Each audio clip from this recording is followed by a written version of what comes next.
All right, everybody, what's going on? It's Jack, and welcome back to another video, and happy Thursday to everybody. Friday's almost here, and then we get the weekend, and it's been a hell of a week, man. It seems like Warzone has been teasing the living fuck out of us in terms of what we may get for Call of Duty 2020, references, you know, like maybe the spy plane that's going to be in the next game and all that kind of stuff. And make no mistake about it, fellas, ladies and gentlemen, Call of Duty 2020 or Call of Duty Black Ops Cold War is going to have an open beta. For the first time, it's going to have an open beta. Now, why? One simple word: Warzone. And the fact that Warzone is free, and the fact that Warzone is popular, and the fact that they're obviously, for obvious reasons, they're using it to basically tease the next game so that way they could spread the word. All of a sudden, pre-order numbers are not nearly as important as the player base in Warzone and the people that play Warzone. And of course, the power of when a game is free. And for the first time, obviously, this year, Call of Duty is experiencing that sort of power and the rewards that come with it. Because Fortnite is the one that pretty much did it first and did it very well. And then once Call of Duty and everybody else under the sun noticed just how much could be done, then they started implementing Battle Royale into their games. And then lo and behold, a year later after Blackout came out, they came out with Warzone and they released it free to play.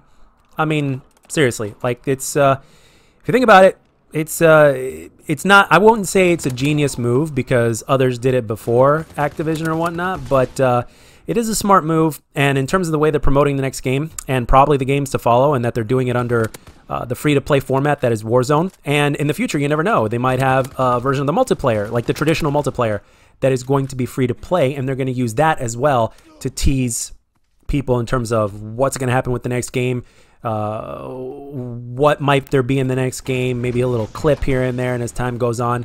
So when you put this together, doesn't it make all the sense in the world that the beta for the first time ever is going to be open? Isn't this something that we've been requesting for a long time? Just like we requested crossplay for forever, which they finally did this year, which was long overdue, and everything else that came with it, like crossplay, free-to-play battle royale. They eventually we asked for Blackout to be free-to-play. Now that never happened, but we got it in Warzone. So for those of you guys that enjoy Warzone, that are playing Warzone, well, there you go. And that's basically how it is, man. I mean, there's absolutely almost a zero in my eyes, right? And with everything I just mentioned, and not because I mentioned it, not because I'm not a genius, I'm not the smartest person in any way, shape, or form, but when you look at it, it's like it makes all the perfect sense in the world. Not just because of the community that would be asking for it, but because numbers speak volumes, and Activision, and even the developers to a certain extent, Activision more than developers, because Activision are the ones that call the shots. You know, no matter how many ideas the developers get, Activision are the ones that call the shots. So it only takes one person from Activision to basically say no, and then the whole idea is scrapped, no matter how many developers want it to happen, right? So anyway, the thing is that numbers speak volumes to the publisher, in this case being Activision. So when you see the numbers go way up, way the fuck up with a free-to-play element of multiplayer known as Warzone, and the content creators that are basically playing it, you got the professional players that are spending just as much time, if not more time, playing Warzone than the regular multiplayer. Now, granted, the regular multiplayer sucks. The thing is, they're playing Warzone. A lot of other people are playing Warzone. Even people that never really played Battle Royale before are playing Warzone. So when you look at it from every single aspect, this is the way you promote your game, and making the beta free to play and teasing that in Warzone, as well as the way they're teasing everything about the next Call of Duty, it only makes sense. It only makes sense. You'd be, at this point, and especially as far as they've gotten, they'd be really shooting themselves in the foot if they said that the beta is going to be for pre-orders only, or a closed beta, or whatever. I don't know, private beta, there you go. So, and this is big. As small as it is, and no matter how many years we've been asking for it and requesting it, right now is the most likely time that it's going to happen, especially when you look at everything else that's been happening this year, right? I mean, despite the fact that the multiplayer itself is a letdown, the Warzone is a success. A lot of people that like Battle Royale really like Warzone, okay? And it's free to play, which is a big, big, big fucking deal.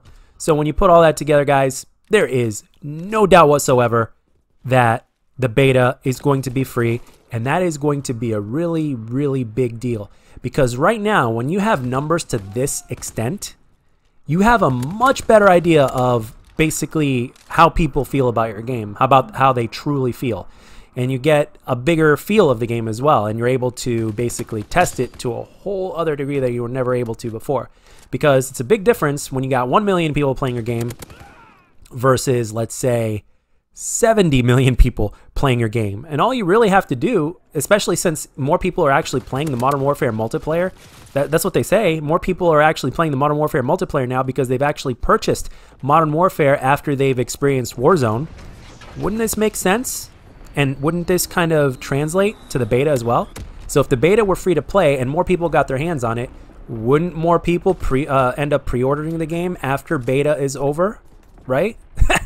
I mean, this all makes sense, and we've been saying it for years, but it took something like Warzone and Battle Royale and the free-to-play, and for them to do a free-to-play to make all this shit happen. So in a sense, even though I'm not a Battle Royale player, and even though I don't play Warzone, okay, I will actually have to say that I'm really thankful about that, because it could potentially make the multiplayer better, and it could potentially give us more than we've ever had before. Now, granted, it is Call of Duty, it is Activision, we're still going to get a fair amount of bullshit. Like I mentioned in the previous video, we don't know what form of skill-based matchmaking may or may not be in the game. We don't know what kind of true content we're going to get in the game, right? Because remember, Activision's definition of content versus our definition of content may not always be the same, right? Like, for instance, cat stickers, in my opinion, don't get me wrong, I love cats. I like cats. I think cats are really funny. I think cat videos are hilarious. I have a friend that has 3 cats, and she loves cats. I've become a little bit more empathetic to cats. I was always more of a dog person, but recently I've come to love cats just as much. So I love cats just like everybody else. I think they're hilarious. I think they're great. I think they're cute and cuddly and everything. I think they could be really funny, especially the fat ones. But the thing is that cat stickers really are like basically, it's no content. It basically has like no value whatsoever.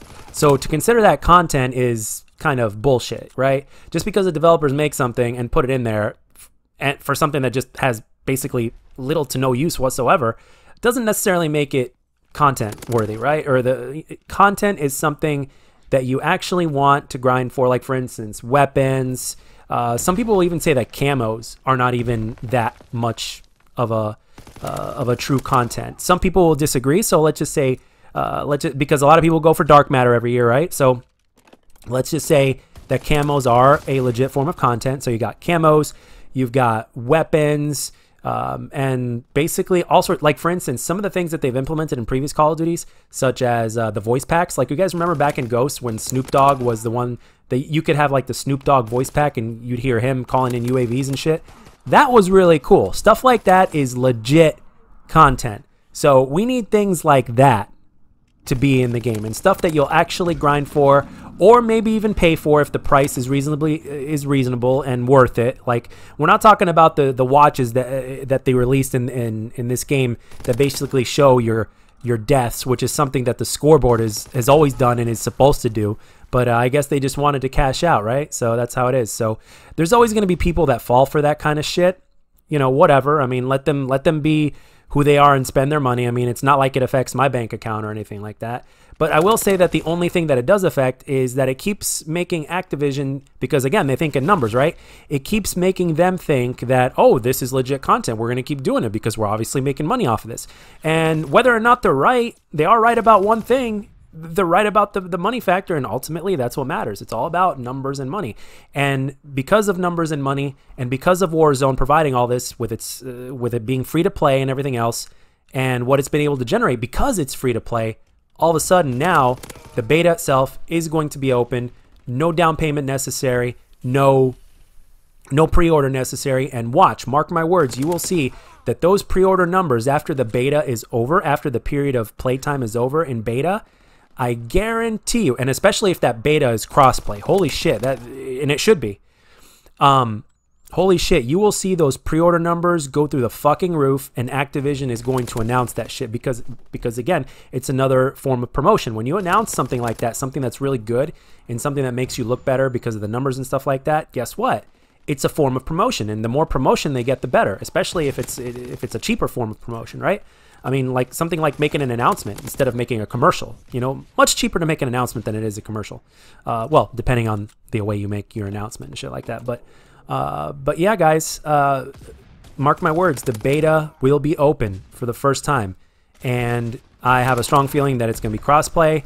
And again, Warzone, again, they're using that to promote the next game and to tease it, as well as continuously upgrading Warzone. So, and if you continuously upgrade it, and if you're going to continue to tease more and stuff like that, guess what? And especially since Warzone is free to play, the community will respond, and in that aspect, you're going to be a success. So thank you to Warzone, despite the fact that I don't play Warzone or Battle Royale. Thank you to Warzone for making shit like this possible, because stuff like this is going to happen. And if let's put it this way, okay? If it doesn't, it would be the stupidest move that Activision ever did by making that shit a private beta. It needs to be open, and mark my words, it will be open. There's a very low chance that it won't be open. But anyway, guys, that's all I got for this one. And as a last word before I close here today, thank you very much for the support on my last few videos, as well as those of you guys that are new. Welcome to the channel. I hope you're entertained by the content. I hope you get something out of it. All feedback is always welcome down below. And as always, if you enjoyed this video, guys, let me know. And if you didn't, let me know what I can do to make my videos better. And I'll catch you guys on the next one.